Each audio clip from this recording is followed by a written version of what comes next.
মুর্শিদাবাদের দুটি ব্লকের দুটি গ্রামকে বাল্য বিবাহ মুক্ত গ্রাম ঘোষণা করল জেলা প্রশাসন।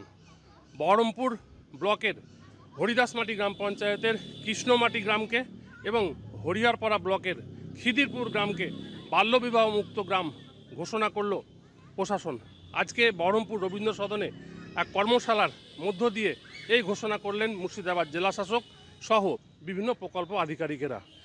প্রশাসন যেটা জানাচ্ছে যে এবার থেকে স্বনির্ভর গোষ্ঠীর যে মহিলা রয়েছেন তাদের নামানো হচ্ছে কাজে এবং তারা বাড়ি বাড়ি গিয়ে প্রচার করবেন। বাল্যবিবাহ রোধে পুলিশ প্রশাসন যেমনভাবে সহযোগিতা করছে, যেভাবে মানুষের সাথে পাশে গিয়ে প্রচার করছে, সেরকমভাবেই স্বনির্ভর গোষ্ঠীর মহিলারা এবার থেকে কাজ করবে মুর্শিদাবাদ জেলায়।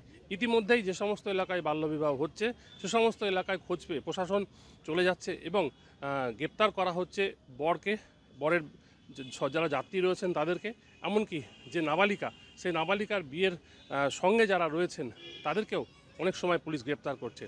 সমস্ত পরিসংখ্যান এই কর্মশালায় তুলে ধরেছি এবং আগামীতে আমাদের কি পদক্ষেপ হওয়া প্রয়োজন সেটাও আমরা বিস্তারিত আলোচনা করেছি। প্রত্যেকটি পঞ্চায়েতে ফ্লেক্স, ব্যানার ইত্যাদি সমাজ প্রচারমূলক বিভিন্ন সামগ্রী আজকে আমরা বিতরণ করলাম এবং প্রত্যেকে অঙ্গীকারবদ্ধ হচ্ছেন যে তার পরিবার এবং তার আত্মীয়, তার পাড়াপড়শি কেউ যেন এই বাল্যবিবাহ নামক এই সামাজিক ব্যাধির সাথে যুক্ত না থাকে। আমার পঞ্চায়েতের এলাকা যে আজকে বাল্যবিবাহ হিসেবে যে মুক্ত হিসেবে যে ঘোষিত হয়েছে সেটার জন্য আমরা অনেক ধন্যবাদ। যার ফলে কঠোরভাবে এই আইন মোতাবেক করতে চলেছে, আইন প্রয়োগ করতে চলেছে মুর্শিদাবাদ জেলা প্রশাসন। ক্যামেরায় অপূর্বর সঙ্গে কল্যাণ, আমার শহর বহরমপুর, কলকাতা টিভি।